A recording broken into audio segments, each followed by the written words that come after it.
Alleluia, Alleluia.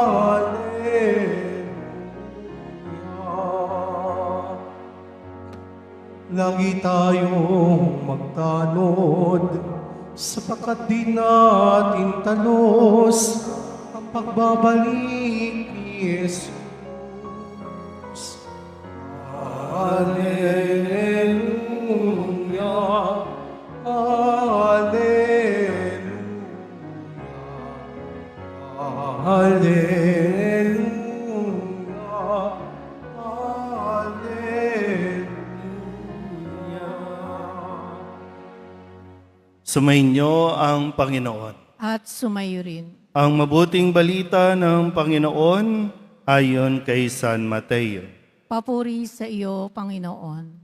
Noong panahong iyon, sinabi ni Jesus sa kanyang mga alagad, "Kaya magbantay kayo, sapagkat hindi ninyo alam kung anong araw paririto ang Panginoon. Tandaan ninyo ito, kung alam lamang ng puno ng sambahayan kung anong oras ng gabi darating ang magnanakaw, siya'y magbabantay at hindi niya pababayaang pasukin ang kanyang bahay. Kaya maging handa kayong lagi, sapagkat darating ang Anak ng Tao sa oras na di ninyo inaasahan. Ang tapat at matalinong alipin ang siyang pinapamahala ng kanyang Panginoon sa ibang mga alipin, upang bigyan sila ng kanilang pagkain sa karampatang panahon. Mapalad ang aliping iyon kapag dinatnan siyang gumagawa ng gayon sa pagbabalik ng kanyang Panginoon. Sinasabi ko sa inyo, pamamahalain siya ng kanyang Panginoon sa lahat ng kanyang ari-arian. Ngunit kung masama ang aliping iyon, sasabihin niya sa sarili, matatagalan pa bago magbalik ang aking Panginoon, at sisimulang bugbugin ang kanyang mga kapwa alipin at makipagkainan at makipag-inuman sa mga lasenggo. Babalik ang Panginoon ng aliping iyon sa araw na hindi niya inaasahan at sa oras na hindi niya alam. Buong higpit na parurusahan siya ng Panginoon at isasama sa mga mapagpaimbabaw. Do'y tatangis siya at magngangalit ang kanyang ngipin. Ang mabuting balita ng Panginoon. Pinupuri ka namin, Panginoong Hesukristo. Magsiupo ang lahat. Isang magandang umaga po sa inyong lahat.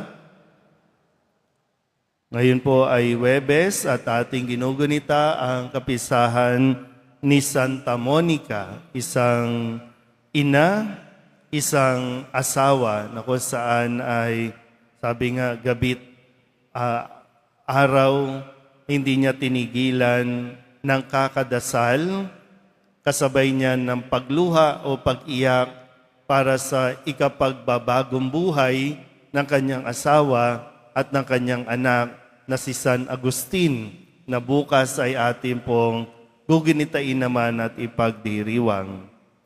At bago po yan, nawa sa ating narinig na ebanghelyo, ito sana ay maging panggising sa lahat. At kailangan nating pakaisiping mabuti. Malinaw po yung sinabi sa ebanghelyo na maging handa kayong lagi.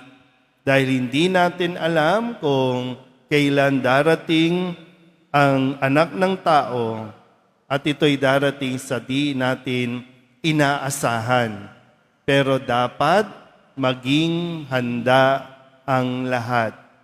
Bigla ko lang naisip, talagang di natin alam kung kailan tayo at hanggang kailan tayo sa mundong ito.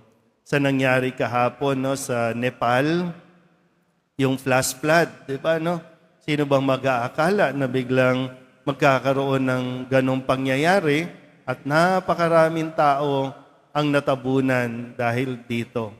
At pinagdarasal natin pa rin ang kaligtasan ng lahat na ngayon ay hinahanap pa, nawa mas marami pang makaligtas. Pero ito yung isang realidad, hindi natin alam kung kailan talaga. Pero yung tanong nga, kung sakali ba na dumating ang oras ngayon, handa ka ba?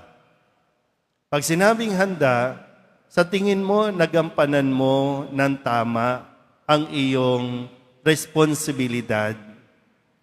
Bilang isang asawa, sa tingin mo, nagampanan mo ng buong kababaang loob?